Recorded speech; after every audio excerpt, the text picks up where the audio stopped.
Oui, alors peut-être que vous le voyez pas, mais je me suis make-upée. Au départ, je voulais vous faire une vidéo en mode, allez, j'allume ma caméra et je parle. Et quand j'ai vu ma grosse tête là, dans l'écran, je me suis dit, je peux pas vous infliger ça. Donc, je me suis maquillée.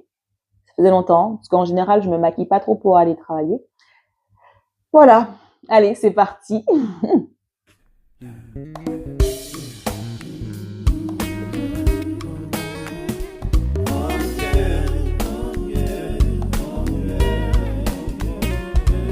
Coucou tout le monde, j'espère que vous allez bien. Ici Mademoiselle Café et bienvenue sur ma chaîne. Aujourd'hui, on va faire une vidéo bilan et un peu explication des 2 dernières semaines qui sont passées. Ça a été des semaines assez compliquées. Je vous parlais de déplacement, mais le retour n'a pas été évident. Comment vous dire que après mon retour, je me réveillais à 7 heures en trompe, pas de petit déjeuner. J'arrivais forcément au travail en retard. Mon appartement, c'était le bazar. Je n'avais envie de rien, j'avais envie de parler à personne et vraiment, j'ai eu l'impression de revenir, même pas au point de départ, puisqu'en fait, je n'ai jamais été à ce stade de démotivation et je suis retournée à un point moins 12 000, quoi. Le week-end dernier, je suis restée dans mon lit, déjà, sans exagérer, 16 heures sur 24, soit à dormir, à regarder des dramas chinois et de n'avoir envie littéralement de rien. En fait, ce qui s'est passé, c'est que j'ai eu le sentiment d'avoir complètement perdu Judith, d'avoir perdu tout le bénéfice de tout ce que j'avais mis en place les 4 semaines précédentes. Et j'avais l'impression d'être incapable, en fait, d'être cette femme que j'avais carrément idéalisée. Parce qu'en fait, pour moi, Judith, c'est cette version de moi qui est calme, qui est posée, qui est organisée, qui est ponctuelle et qui sait suivre ses routines, alors que là, c'était tout l'inverse. Et en fait, la semaine dernière, j'ai réalisé un coaching avec Mavic Bright. En fait, c'est un coaching de groupe parce que je suis plusieurs de ses programmes. Et vous savez, en fait, je ne suis pas quelqu'un de timide. Au contraire, hein, j'aime bien parler, poser des questions qui me concernent parce que je m'aime et que je m'intéresse à moi. Et donc, je lui ai un peu exposé ce qui se passait dans ma vie en ce moment et puis presque ce mal-être que je ressentais de ne plus être à la hauteur des objectifs que je m'étais fixés. Et en fait, elle m'a fait prendre conscience que je vivais tout simplement une sorte de dissociation et que j'avais mis Judith sur un piédestal, mais tellement haut. Et donc, c'est là que j'ai compris, en fait, que Judith, c'était déjà moi. Et que la mauvaise version de Gladys, c'est aussi moi. Et qu'il fallait que je fasse cohabiter les deux en harmonie pour que l'une tire l'autre. Et donc, en réfléchissant à tout ce qui m'a été dit ce jour-là, je me suis dit qu'il fallait que j'enlève Judith de son piédestal et que j'arrête de la voir comme une version parfaite. Mais de me dire que Judith, c'est plus un moteur qui me permettra d'avancer, même quand les moments sont difficiles, même quand ma routine n'est pas parfaite, même quand je serai en retard. Donc, si on retourne sur la routine. Donc là, je vous ai dit, pendant une semaine, ça a été compliqué, après 2 semaines de déplacement. Donc, au final, j'ai 3 semaines un peu flottantes. Mais j'ai repris un petit peu les choses en main, déjà, donc en m'ancrant avec ce qui fonctionne.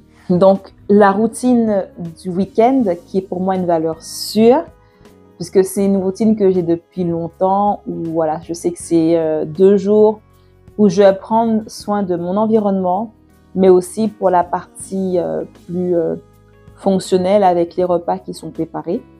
Et donc là, pour ce week-end, je me suis même laissée aller, je dirais, à faire une séance de batch cooking pour mon repas du midi et pour mon repas du soir. En deuxième position vient la routine matinale, qui est une routine qui est pour moi établie. Elle n'est pas encore ancrée, hein, puisqu'il y a quand même l'étape difficile du réveil. Néanmoins, je sais précisément ce que je dois faire et à quel moment je dois le faire. Et là, c'est tout de suite plus clair.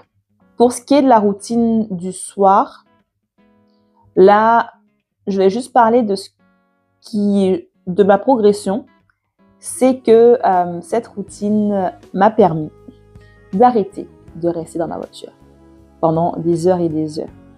Et rien que pour ça, je me dis, je prends le bon.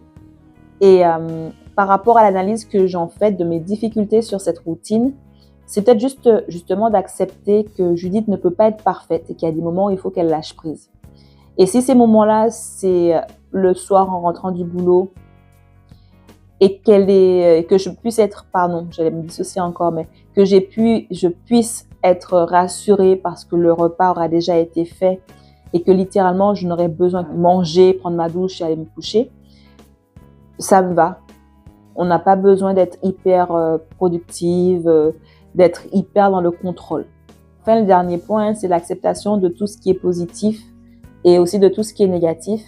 Donc, me consolider sur mes acquis, me consolider sur ce qui est facile et simple pour moi et de regarder avec bienveillance les progrès que j'ai pu faire sur les parties un peu plus difficiles. Concernant Judith, je pense que le mot principal, c'est que j'apprenne et que je réussisse à l'incarner plutôt qu'à l'idéaliser. Et de vraiment la considérer comme partie intégrante et déjà existante de moi, qui pourra grandir au fur et à mesure.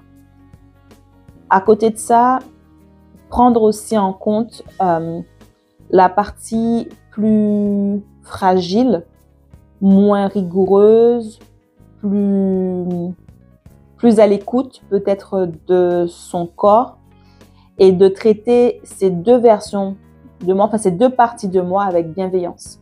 On arrive à la fin de cette vidéo et je vais quand même conclure un peu mon ressenti par rapport à ce défi. La grande leçon, c'est que tout ne peut pas être parfait et que pour progresser, il y a des hauts et des bas. En fait, j'avais tendance à croire qu'en étant toujours constante, ce serait plus facile, alors que non. Puisqu'en étant constant, on n'a pas de prise de recul et donc on n'a pas de moment d'introspection où on se demande pourquoi les choses n'ont pas fonctionné comme on le souhaitait. Et donc, je me dis maintenant que pour pouvoir réussir à continuer à évoluer, il faudra que je fasse vraiment appel à ces deux versions de moi qui sont complémentaires.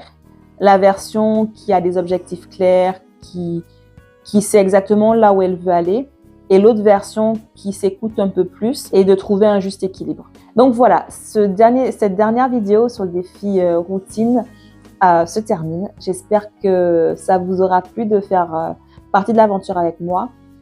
J'espère que vous avez pu tenter des choses et voilà. N'hésitez pas à me mettre en commentaire quel type de défi vous auriez aimé que je réalise. Et puis voilà, c'est tout. Je vous fais plein de gros bisous. Et je vous dis à très vite pour une prochaine vidéo. Bye bye!